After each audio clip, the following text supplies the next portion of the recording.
Why don't we start, Seth, with the retirement itself? Based on your reporting, where was he with his headspace? Why did he, in fact, retire when he did?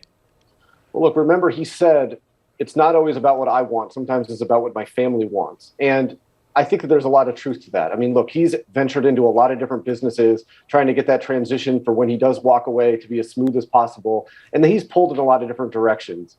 That said, I think that he knew last year that the Bucs weren't as buttoned up as they should have been going into the playoffs. And I think that the way they lost that playoff game had to really stick with him because, again, even though he was unhappy his last couple of years in New England, the Patriots prepared for games to the nth degree.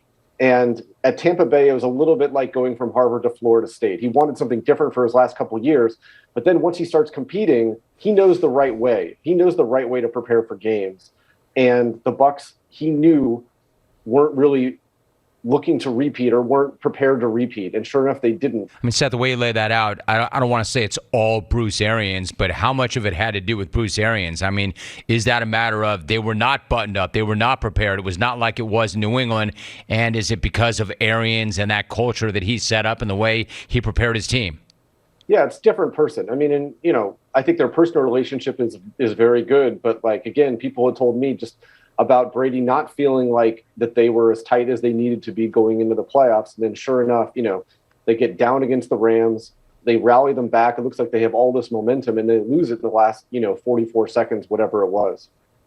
And I think that one of the most interesting things also about his, when he walked away is, these rumors that he would consider playing for another team came up almost immediately. Obviously, the Dolphins were kind of in the mix. San Francisco was in the mix. And I think it was interesting that the Bucs kind of played this pretty cool. Like, they didn't panic, and they kind of knew deep down inside that he would probably return.